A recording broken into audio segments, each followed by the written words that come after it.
புரட்சி தலைவரால் 1972 உருவான இயக்கம் அனைத்திந்திய அண்ணா திராவிட முன்னேற்ற கழகம் என்ற மாபெரும் இயக்கம். அந்த இயக்கம் தோன்றிய வரலாறு தீய சக்தியை, திமுகவை ஒழிக்க வேண்டும் என்று உருவான இயக்கம்.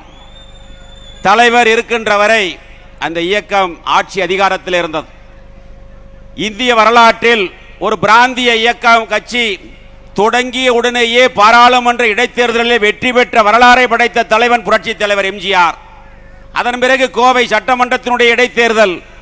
இந்த 2 இடைத்தேர்தலுக்கு பிறகு 1977 இயக்கம் ஆரம்பித்த 5 ஆண்டுகளிலே ஆட்சி அதிகாரத்தில் இருந்து 11 ஆண்டுகாலம் தமிழகத்தை ஆட்சி செய்தவன் புரட்சி தலைவர் எம்ஜிஆர் அவர்கள்.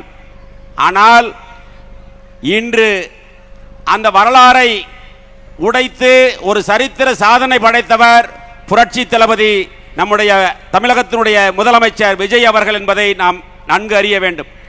இயக்கம் ஆரம்பித்த 2 ஆண்டுகளிலே தமிழகத்திலே ஒரு மாற்றத்தை ஏற்படுத்தி ஒரு அரசியல் புயலை உருவாக்கி, ஒரு அரசியல் மாற்றத்தை உருவாக்கி இன்று ஆட்சி அதிகாரத்தில் இருந்து தமிழகத்திலே முதலமைச்சராக இருக்கிறார் என்று சொன்னால் அது சாதாரண மாற்றம் அல்ல, ஒரு தலைமுறை மாற்றம் என்பதை நாம் புரிந்து கொள்ள வேண்டும். இந்த அரசியல் மாற்றம் என்பது ஒரு தலைமுறை மாற்றம். அதேபோல தலைவருக்கு பிறகு இந்த இயக்கத்தை வழிநடத்திய தங்க தலைவி புரட்சி தலைவி அம்மாவுடைய கொள்கையும் அதேதான்.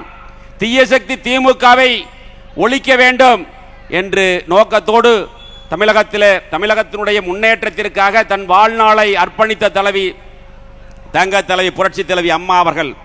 அம்மாவுடைய மறைவிற்கு பிறகு இந்த மேடையில் வீட்டிருக்கக்கூடிய முன்னாள் அமைச்சர்கள், சட்டமன்ற உறுப்பினர்கள், அனைத்து இந்திய அண்ணா திராவிட முன்னேற்ற கழகத்தை சார்ந்தவர்களுடைய துணையோடு 4 ஆண்டுகள் 2 மாதம் அம்மாவுடைய அரசு நடந்தது.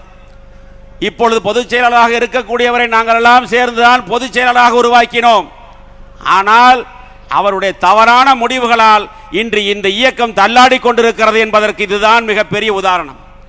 உண்மையை சொன்னால் துரோகி என்று சொல்கிறார். உண்மையை எடுத்து சொன்னால் யார் துரோகி என்பதை நீங்கள் புரிந்து கொள்ள வேண்டும்.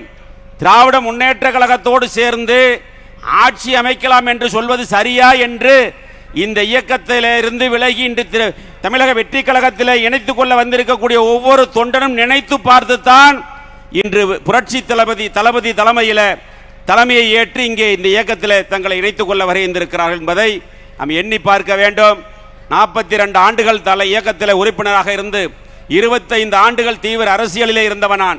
பல்வேறு உள்ளாட்சியிலே பல்வேறு பதவிகளில் இருந்து புரட்சி தலைவி அம்மா அவர்கள் அடையாளம் காட்டப்பட்டு 5 ஆண்டுகள் போக்குவரத்து துறை அமைச்சராக பதவி கொடுத்து அழகு பார்த்த தாய் புரட்சி தலைவி அம்மா அவர்கள். கரூர் சட்டமன்றம் என்று சொன்னாலே உங்களுக்கு நன்றாக தெரியும். அது தமிழக வெற்றி கழகத்தினுடைய வரலாற்றில் ஒரு கரும்புள்ளியாக இருந்தது கரூர் சம்பவம் என்பதை நீங்கள் தெரிந்து கொள்ள வேண்டும். 41 அப்பாவி உயிர்கள் இறந்தது தளபதி அவர்கள் கரூர் வருகையின் போது. அது மட்டுமல்ல, கரூர் சட்டமன்றம் என்பது தமிழகத்தில் இருக்கக்கூடிய 234 தொகுதிகளிலும் இருக்கக்கூடிய அரசியல் விமர்சகர்களும் அரசியல் பார்வையாளர்களும் உற்று நோக்கக்கூடிய ஒரு தொகுதியாக இருந்தது. ஏனென்று சொன்னால் அந்த தொகுதியில் அதிகாரத்தினுடைய உச்சத்தில் பல்வேறு பொய் வழக்குகளையும் பணத்திமிரில தன்னுடைய அதிகாரத்திலும் பணத்தை வைத்து ஜெயித்து விடலாம், ஆட்சி அதிகாரத்துக்கு வந்து விடலாம் என்று சொன்னவர்களுக்கு மத்தியில் மிகப்பெரிய போராட்டத்திற்கு இடையில் நாம் வெற்றி பெற்றோம். இருந்தாலும் வெற்றி பெற்ற பிறகும் சட்டமன்ற உறுப்பினர் பதவியை துறந்து இன்று புரட்சி தளபதியினுடைய தலைமையில் இந்த இயக்கத்தில் கரூர் மாவட்டத்தில் இருக்கக்கூடிய அனைத்து இந்திய அண்ணா திராவிட முன்னேற்ற கழகத்தின் நிர்வாகிகள் அத்தனை பேரும் இங்கே வருகின்ற தங்களை இதில் இணைத்துக் கொண்டிருக்கிறார்கள் என்று சொன்னால் இன்று அரசியலுடைய நிலை என்ன என்பது தெரியும்.